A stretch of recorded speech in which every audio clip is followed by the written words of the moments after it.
Hello friends, welcome to my YouTube channel IAS gateways. इस video में national building code के provisions को detail में कंसेप्ट के साथ डिस्कस करूंगा।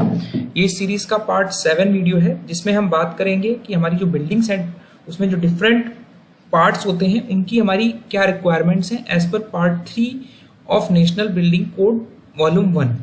ठीक है, तो जो क्लॉज है that deals with the requirement of parts of building, that is clause number 12। तो अगर आप देख पा रहे हैं यहाँ पर कि the requirements of various parts of building shall be in accordance with 12.1 से लेकर 12.9 तक जो भी क्लॉजेज हैं, बिल्डिंग्स के जो भी पार्ट्स हैं, उनकी हमारी की डायमेंशंस, की रिक्वायरमेंट्स दी हुई हैं कि as a engineer you should know these requirements.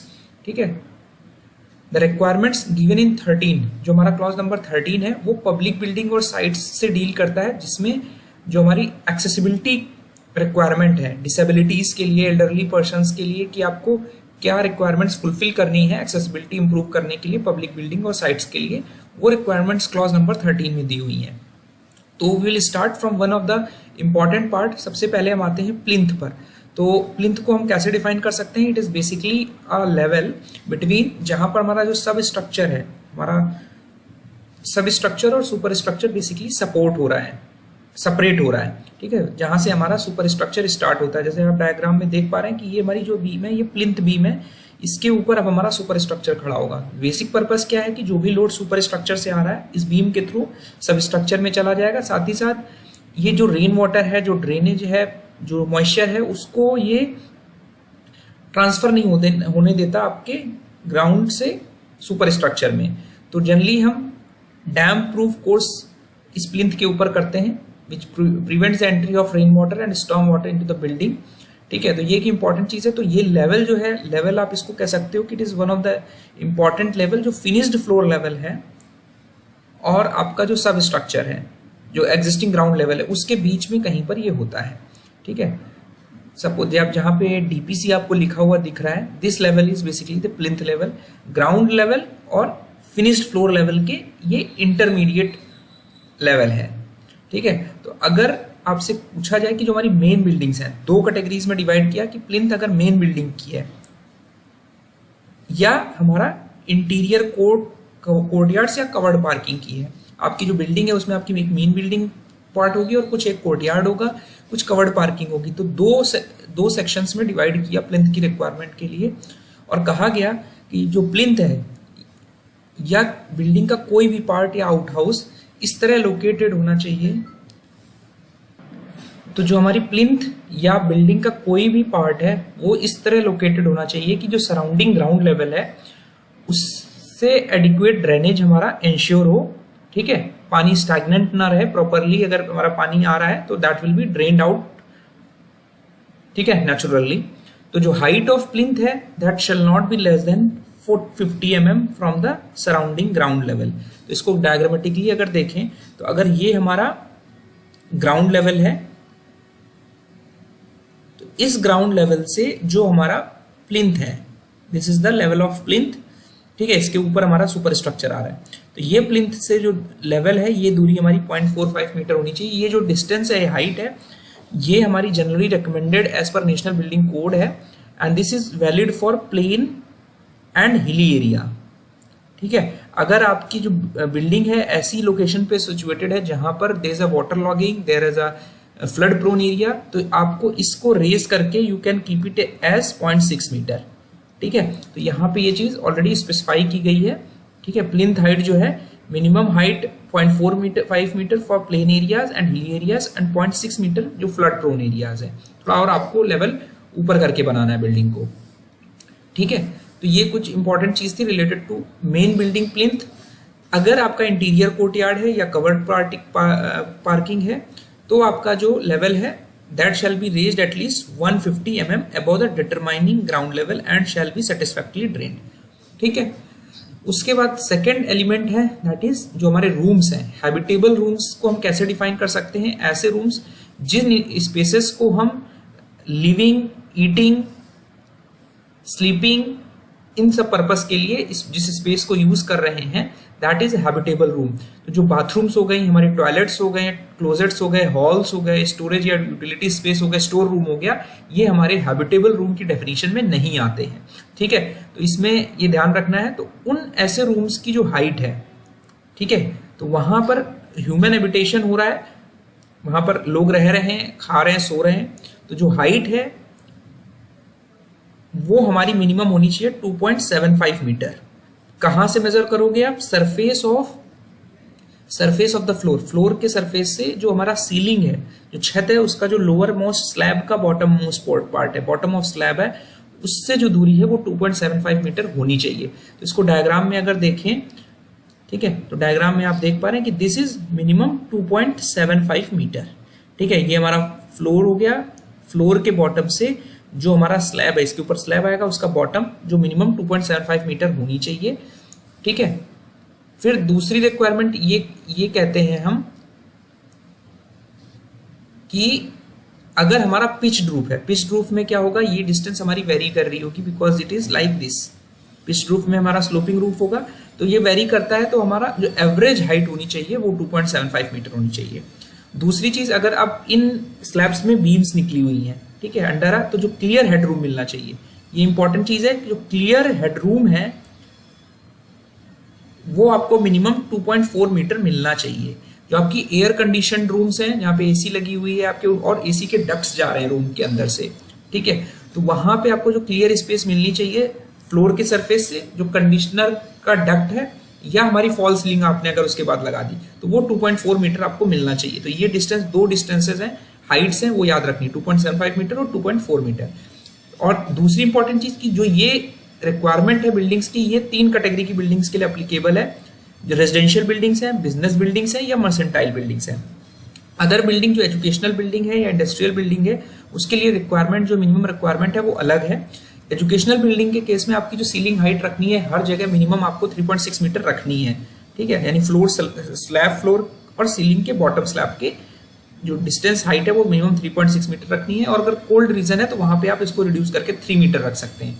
Industrial building में भी सीलिंग हाइट आपको 3.6 मीटर रखनी है, ठीक है, और कंडीशन में 3 मीटर। फैक्ट्री एक्ट 1948 की तरह जहां पर वो अप्लीकेबल होगा उसके अकॉर्डिंग इंडस्ट्रियल बिल्डिंग की हाइट आप वेरी कर सकते हो। अब आते हैं साइज पर। जो साइज है रूम का, कि आपका जो हैबिटेबल रूम है, लिविंग रूम है, वो आपको मिनिमम कितना साइज का होना चाहिए, ये एक इंपॉर्टेंट एस्पेक्ट है। ये सभी इंजीनियर्स को पता होना चाहिए कि जो आपका हैबिटेबल रूम है, जो आपका लिविंग रूम होगा, ठीक है, जो आपका डाइनिंग रूम होगा, उसका मिनिमम साइज कितना होना चाहिए। तो नेशनल बिल्डिंग बायलॉज ये कहते हैं कि जो मिनिमम एरिया है रूम का, वो it should be greater than 9.5 meter square, जहां पे आपका 1 रूम है। ठीक है, अगर सिर्फ आपकी बिल्डिंग में एक रूम है, ठीक है, तो आपको मिनिमम हैबिटेबल रूम आपको 9.5 स्क्वायर मीटर का बनाना है, और जो उसकी विड्थ है वो मिनिमम 2.4 मीटर होनी चाहिए। तो अगर डायग्राम में देखें कि अगर सपोज हम करते कि हमारे बिल्डिंग में केवल ये वाला रूम है, ठीक है, तो उस केस में आपको मिनिमम जो विड्थ चाहिए रूम की वो 2.4 मीटर चाहिए, और जो मिनिमम एरिया चाहिए वो 9.5 स्क्वायर मीटर चाहिए। तो यहाँ पे एक्चुअल में हमारे 2 रूम्स हैं, हैबिटेबल रूम 1, हैबिटेबल रूम 2।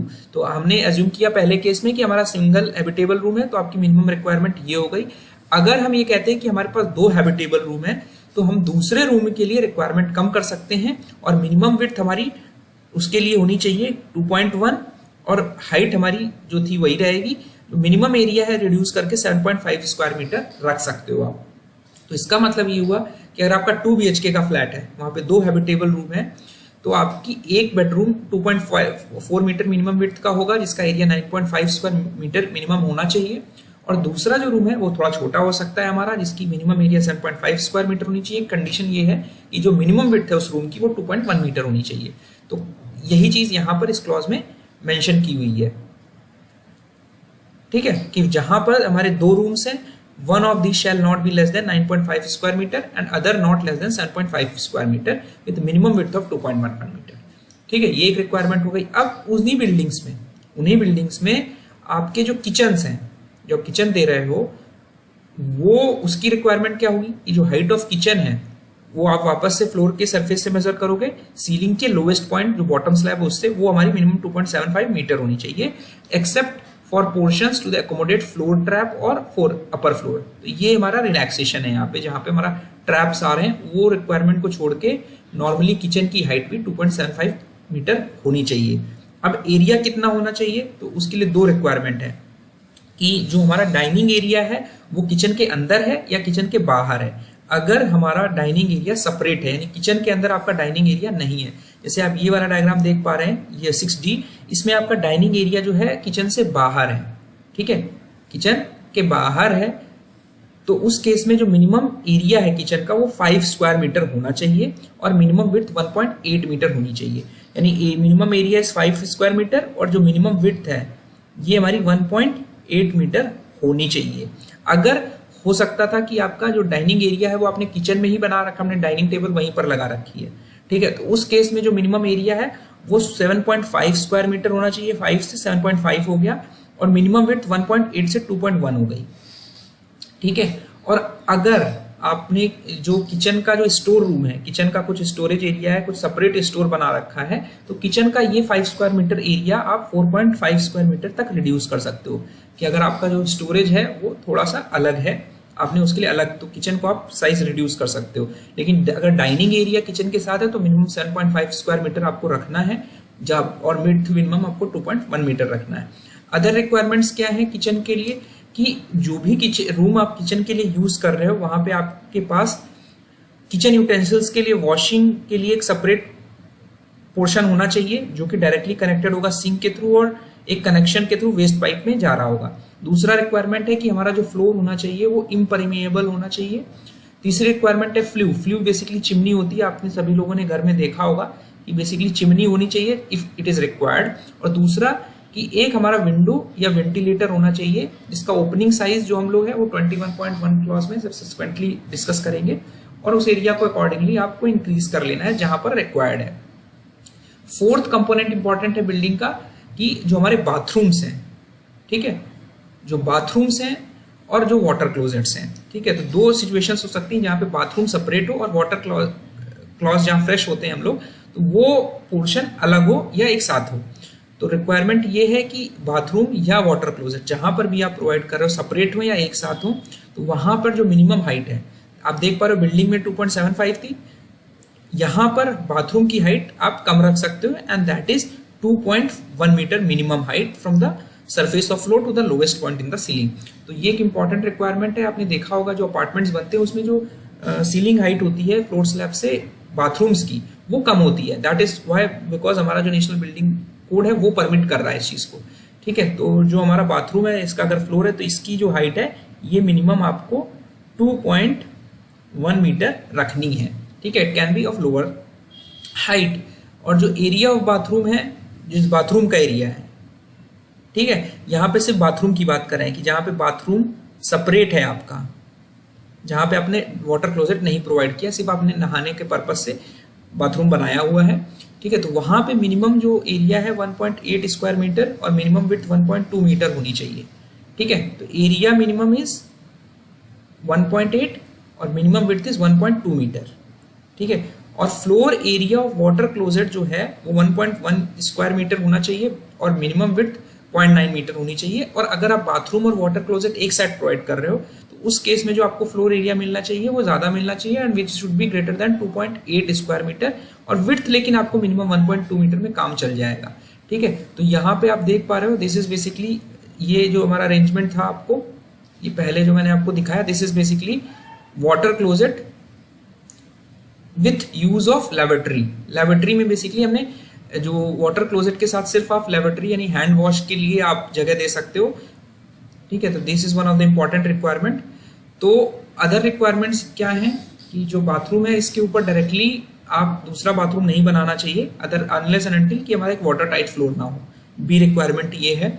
दूसरा कि जो बाथरूम या वाटर क्लोजेट है इसमें एक वॉल कम से कम एक्सटर्नल एयर से एक्सपोज्ड हो बाहर की तरफ, ठीक है। दूसरा कि जो हमारे वॉल्स पार्टीशंस हैं be enclosed by walls or partition and surface of every such wall or partition shall be properly finished। और हमारा जो स्मूथ इम्परवियस मटेरियल है वो कम से कम फ्लोर से 1 मीटर तक रहना चाहिए। जैसे आप डायग्राम में देख रहे हैं यहाँ पे ये जो आपकी इम्परवियस जो टाइल लगा देते हो ना बाथरूम वगैरह में, वो मिनिमम कोड ये कहता है कि मिनिमम 1.1 मीटर होनी चाहिए। 2.1 में से 1 मीटर आपका इम्परवियस स्मूथ सरफेस से कवर्ड होना चाहिए, ठीक है। और जो ड्रेनेज है वो ड्रेन की तरफ होना चाहिए, नॉट टुवर्ड्स द वेरांडा और एनी अदर रूम।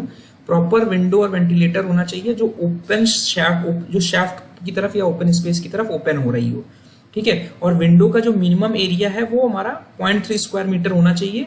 और जो विंडो की साइज है, यानी ये अगर विंडो है इसकी जो मिनिमम साइज है वो 0.3 मीटर होनी चाहिए और एरिया भी हमारा ओपनिंग का 0.3 स्क्वायर मीटर से ज्यादा होना चाहिए, ठीक है।